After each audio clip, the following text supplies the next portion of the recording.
Assalamualaikum warahmatullahi wabarakatuh. Waalaikumsalam warahmatullahi wabarakatuh. Anak-anakku sekalian, KKB TKS Al-Azhar 20 Cibubur. Kali ini Putri akan bercerita sebuah dongeng yang berjudul Kisah Sehelai Sapu Tangan. Apa judulnya? Sehelai sapu tangan. Kisah Sehelai Sapu Tangan. Kita mulai ya. Tersebutlah sebuah negeri yang subur dan makmur bernama negeri Az-Zahra, dipimpin oleh seorang raja yang bijaksana bernama Raja Arya Wiguna. Raja Arya Wiguna suka berkeliling ke pelosok-pelosok negeri dan ke desa-desa, serta suka menolong kalau ada rakyatnya yang membutuhkan pertolongan. Suatu hari, Raja Arya Wiguna pergi ke desa Salima. Raja melihat seorang anak laki-laki yang sedang duduk termenung di pinggir sebuah kolam milik salah satu warga desa Salima. Lalu Raja mendekati anak tersebut. Assalamualaikum anak soleh yang ganteng. Waalaikumsalam. Tuan Raja. Anak tersebut langsung mendekat ke arah raja dan mencium tangan sang raja. Kelihatannya kamu sedang bersedih. Kenapa, Nak? Iya, Tuan Raja. Saya kangen sama ayah ibu saya yang sudah tiada. Oh, ayah ibu kamu sudah meninggal, Nak. Iya, Tuan Raja. Ayah saya meninggal 5 tahun yang lalu. Kalau ibu saya meninggal 3 tahun yang lalu, Tuan Raja. Inna lillahi wa inna ilaihi raji'un. Saya turut berduka cita ya, Nak. Iya, Tuan Raja, terima kasih. Oh iya, namamu siapa, Nak? Nama saya Bayu, Tuan Raja. Oh, Bayu. Jadi sekarang Bayu tinggal sendiri di rumah. Iya, Tuan Raja, saya tinggal sendiri. Tetapi di sebelah rumah ayah ibu saya ada rumah paman saya. Oh, Bayu, maukah kamu pulang ke istana saya menjadi anak angkat saya? Saya memiliki satu orang anak laki-laki, tapi dia sendiri, tidak punya saudara. Jadi dia kesepian. Kamu mau kan jadi anak angkat saya? Menjadi anak angkat Tuan Raja. Saya mau, Tuan Raja. Alhamdulillah. Nah, karena kamu sudah menjadi anak angkat saya, kamu boleh memanggil saya dengan panggilan ayah. Baik, Ayahanda. Terima kasih. Akhirnya, Bayu mengikuti Tuan Raja Arya Wiguna pulang ke istananya. Setelah Tuan Raja izin kepada pamannya Bayu, mereka berdua berjalan. Sampailah mereka di istana raja. Lalu Tuan Raja mengenalkan Bayu kepada semua orang yang ada di istana. Istri raja dan juga anak Tuan Raja yang bernama Pangeran Wira. Bayu diajak berkeliling istana untuk berkenalan dengan semua pegawai raja yang ada di istana dan yang sedang berada di kebun ataupun di peternakan kuda, karena raja memiliki peternakan kuda di belakang istana. Malam harinya, Bayu tidur di kamar yang telah disiapkan oleh pegawai-pegawai Tuan Raja Arya Wiguna. Lalu, anaknya Tuan Raja yaitu Pangeran Wira datang kepada raja. Ayah, aku tidak suka ayah mengangkat anak miskin itu menjadi anak angkat ayah. Loh, kenapa?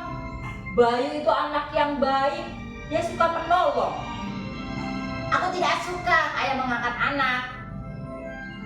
Wahai anakku Wira, ayah mengangkat Bayu menjadi anak angkat karena Bayu itu anak yatim piatu. Ayah mau mengikuti Nabi kita, Nabi Muhammad SAW yang sayang kepada anak yatim. Nabi kita pernah bersabda yang artinya, aku dan orang yang mengurus anak yatim itu kedudukannya di surga seperti ini. Beliau mengisyaratkan dua jari tangannya, yaitu jari telunjuk dan jari tengah, sambil meregangkannya sedikit. Hadis riwayat Imam Al-Bukhari. Jadi, kalau ayah mengurus anak yatim yaitu bayu, insya Allah ayah akan bertetangga dengan Rasulullah Shallallahu Alaihi Wasallam nanti di surganya Allah. Tetap saja, aku tidak suka. Wira segera meninggalkan ayahnya dan masuk ke kamarnya sendiri. Raja Arya Wiguna hanya bisa menggeleng-geleng kepala karena melihat perilaku dari anaknya yaitu Pangeran Wira. Malam pun berganti. Keesokan harinya, Pangeran Wira memanggil Bayu dengan suara yang lantang. Bayu, Bayu, sini kamu. Bayu yang saat itu sedang berada di halaman belakang istana membantu para pegawai membersihkan halaman istana segera berlari mendekati Pangeran Wira. Iya Kak Wira, ada apa Kak Wira? Siapa yang kamu panggil kakak?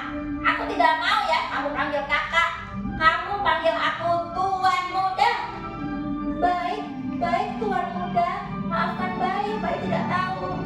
Hai Bayu, kamu kemarin pakai sepeda aku ya? Iya, iya Tuan Muda. Tapi kemarin saya sudah izin sama ayahanda Tuan Raja Arya Wiguna.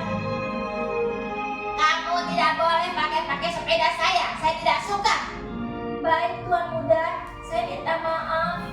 Bayu segera kembali ke belakang istana untuk membantu para pegawai bekerja membersihkan halaman belakang. Hari pun berganti. Keesokan harinya, Wira kembali melakukan aksinya. Wira menyebarkan beberapa biji kacang hijau di halaman istana. Lalu dia memanggil Bayu kembali. Bayu, Bayu, sini kamu. Iya Tuan Muda, ada apa Tuan Muda? Kamu lihat tidak, di halaman istana banyak biji kacang hijau berserakan. Iya Tuan Muda, saya melihat. Cepat kamu bersihkan, dipunguti sampai bersih ya. Baik Tuan Muda. Wira meninggalkan Bayu. Bayu segera membersihkan biji kacang hijau dan mengambilnya hingga bersih, tidak ada yang tersisa lagi. Ternyata Raja Arya Wiguna melihat apa yang dilakukan oleh Wira pada Bayu. Hari pun berganti. Pada waktu yang ditentukan, Raja Arya Wiguna memanggil semua pegawai dan juga Wira serta Bayu untuk berkumpul di sebuah ruangan yang besar bernama pendopo. Semua orang duduk di ruangan pendopo itu dan mendengarkan apa yang dikatakan oleh Raja. Lalu Raja berkata, di dunia ini ada orang yang cerdas dan ada orang yang beruntung. Lihatlah, aku membawa sehelai sapu tangan. Di sapu tangan ini ada lukisannya, tetapi hanya orang yang cerdas yang bisa melihat lukisannya. Semua orang di pendopo mendengarkan perkataan Raja dengan seksama. Wira anakku, sini nak. Wira segera mendekati ayahnya. Iya ayahanda, ada apa? Wira, apakah kamu melihat lukisan di sapu tangan ini? Aku melihat lukisan pemandangan alam yang sangat indah. Kata Raja. Sekarang coba kamu cium baunya. Wira segera mencium. Baunya harum seperti bunga-bunga di taman. Sekarang kamu boleh duduk. Wira kembali ke tempat duduknya. Sekarang giliran kamu, Bayu. Bayu mendekat ke arah Tuan Raja Arya Wiguna. Bayu anakku, lukisan apa yang kamu lihat di sapu tangan ini? Bayu tidak melihat lukisan apa-apa di sapu tangan itu, ayahanda. Sekarang kamu cium, bagaimana baunya? Apakah baunya harum seperti bunga? Bayu mencium sapu tangan itu. Tiba-tiba, acuh, acuh. Bayu bersin. Baunya seperti bau kuda, ayahanda. Semua pegawai yang ada di pendopo itu tertawa mendengar jawaban Bayu. Bagaimana tertawanya? Lalu setelah semua pegawai berhenti tertawa, raja melanjutkan perkataannya. Untuk menjadi seorang pemimpin, tidak hanya cerdas yang dibutuhkan. Seorang pemimpin harus beradab dan berakhlak mulia, menyayangi semua makhluk ciptaan Allah, dan juga berempati kepada sesama. Bayu anakku, apa yang kamu katakan itu benar. Sapu tangan ini memang bukan sapu tangan biasa. Dia adalah kain lap yang ayah ambil dari kandang kuda di belakang istana. Kain selap ini biasa dipakai oleh Kamarjo untuk membersihkan kuda. Lalu semua pegawai raja berbisik-bisik dengan teman yang duduk di sebelahnya sambil melirik ke arah Wira. Wira yang merasa bahwa dirinya telah berbohong menundukkan wajahnya karena dia malu dan menyesal telah berbohong tentang sapu tangan tadi. Wira anakku, kamu tahu kamu telah melakukan kesalahan. Iya ayahanda, aku tahu dan aku menyesal. Kamu tahu bahwa kesalahanmu bukan hari ini saja? Iya ayahanda, kemarin-kemarin Wira sering berbuat tidak baik kepada Bayu. Maafkan aku ya Bayu. Iya Tuan Muda, saya telah memaafkanmu. Loh, Bayu, kok memanggil Wira dengan sebutan Tuan Muda? Jangan nak, kamu sekarang adiknya kakak Wira, jadi kamu panggil Kak Wira dengan sebutan kakak. Baik ayahanda. Iya Bayu, sekarang kamu boleh panggil aku Kak Wira. Nah, sejak saat itu Bayu dan Wira hidup dengan rukun dan saling sayang menyayangi setelah Wira meminta maaf. Akhir anak-anakku, kalian harus menjadi anak yang saling sayang menyayangi dan belajar yang giat serta tekun berusaha supaya kalian menjadi anak yang cerdas dan sukses dunia akhirat. Doa ayah bunda menyertai. Nah teman-teman, akhirnya Bayu dan Wira menjadi saudara yang saling sayang menyayangi. Kisah ini seperti tersebut dalam Al-Quran, Quran surat Al-Ahzab ayat 70 sampai 71 yang berbunyi, A'udzu billahi minasy syaithanir rajim. Bismillahirrahmanirrahim. Ya ayyuhalladzina amanu taqullaha wa qulu qawlan sadida yuslih lakum amwalakum wa yaghfir lakum dhunubakum wa may yuti'illaha wa rasulahu faqad faza fawzan 'azima. Artinya, wahai orang-orang yang beriman, bertakwalah kepada Allah dan katakanlah perkataan yang benar.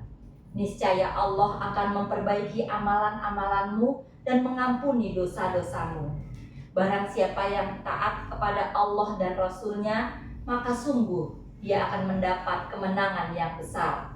Shadaqallahul Adzim. Semoga kisah selai sapu tangan ini bisa kita ambil sebagai pelajaran yang bisa kita laksanakan dalam kehidupan sehari-hari.